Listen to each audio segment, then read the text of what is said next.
everyone. I thought there might be some value in updating on the rapidly evolving situation with coronavirus. I know many of you will be feeling a little bit overwhelmed.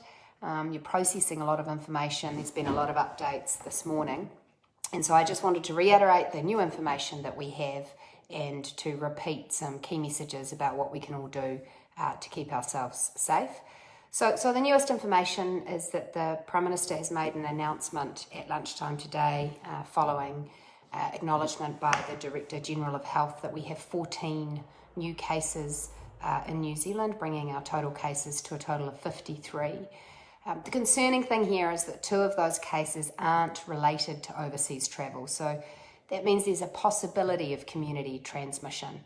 And of course, that's what we have been taking preventative measures to try and avoid. So that is a potentially concerning development.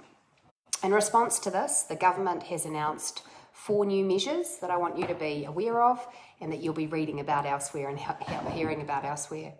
The first is that people over the age of 70 have been given a directive they should stay at home. And of course, that's because this is a particularly at-risk population. Similarly, those with compromised immunity or with underlying respiratory conditions should be staying at home, remaining physically isolated from others to prevent that risk of catching the virus. So that's the first set of new measures around particular population groups who should be taking special care to stay at home and stay out of contact with others. The second set of new messages or new measures is about all of us working differently if we can. So that means those of us who can work from home should be, and where businesses and employers can stagger meal breaks and do other things to prevent people being in close proximity, then those measures should be taken.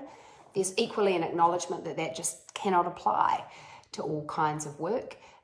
So it's about where it's practical and where it's possible. The third really new measure is around limiting our movement around the country. The government's directive is that we cut all non-essential domestic travel. You'll appreciate that that's because it allows for easier tracing and clearer identification of where community transmission could be occurring, but it also stops any potential spread of the virus. Finally, we've had an update on schools. I've had lots of parents asking me, are the schools going to close? What's going to happen? The clear message here that you need to have is that if there are cases that are traced to a school, then schools will be closed, as they have been already in the case of Logan Park High School and some others. So that's the case there. But what the PM has also made clear today is that we all have to acknowledge that more measures may be needed in the future. I've had lots of you asking, well, at what point would X happen, or what point would this happen, or Y happen? And so a national alert system has been announced, a 4-tier alert system. Level 1, here but contained. Level 2, contained but growing risk. That's where we are now. Level 2, contained but growing risk. 3rd level, where it becomes difficult to contain, and 4th level, where there's sustained transmission. So every level, there are different steps that will be taken, and I appreciate you'll want more information on those levels and what it will mean, because that kind of certainty and clarity is really helpful right now. So I encourage you to go to the government website, covid19.govt.nz, where there is updated information on all of this.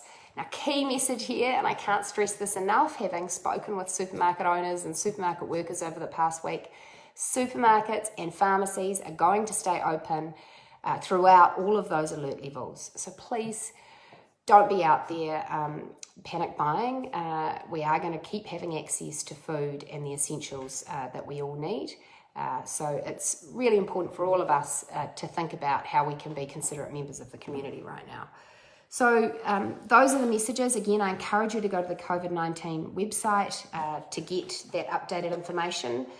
When you're overwhelmed in a new situation, we can all experience that ability to process information. So I do encourage you to reread it and to make sure that you're clear on what it means. And I want to remind you that feeling overwhelmed and thinking about what this means for your family and your community and your business is just totally normal. And that I encourage you to think that this physical isolation we're all practicing doesn't need to be social isolation in the sense of not keeping our social relationships going. So get on the phone to your family members, get on the phone to a neighbour you're worried about, to your friends, give people a call, and do treat MPs, if that's where you're located or the relationship you have, or your other MPs, as sources of information, connection and advocacy. We're absolutely here for you at this time.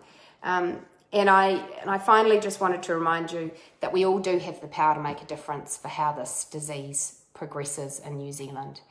We can wash our hands and we can deal with colds and cold symptoms appropriately. We can take appropriate measures of physical distancing. We can stay home if we're sick. All of these things will protect the vulnerable in our community, will protect our loved ones, and they're really important things to remember. I did want to reiterate the sources of help that are out there if you do have additional concerns. For those who may be feeling emotionally, mentally overwhelmed, please remember that the 1737 line is available for counselling. You can talk to a professional on that line. Just text or call, and do bear that in mind for others who may be having a strong emotional reaction at the moment. And let me repeat that covid19.govt.nz website, which contains up-to-date information on the virus and how it's affecting New Zealand, how you can respond and what it means for your family, and it will continue to do so. So finally, look, the purpose of this update is just to let you know that I'm going to keep being here as a source of information. I want to keep being helpful, so do post your questions. I'm going to go through those this afternoon. This is my first Facebook Live from home, so if it's weird angles and not going so well, then I'll take your feedback on that too. I think we all have that feeling, don't we, that we're living in an unprecedented time in human history. The world is facing a really certain challenge and things are changing quickly. I think at times like this, it's more important than ever that we communicate with each other clearly, that we're there to support each other. And I know that there are many ways that we can do that. I've seen so many examples already in my community here in Wellington of people coming together, of really seeking to do the right thing. And I think that will continue. And I think that together we will get through this. So I know that you're feeling anxious and concerned. That's completely justified. These are really difficult times, but kia kaha, and my best wishes to all of you.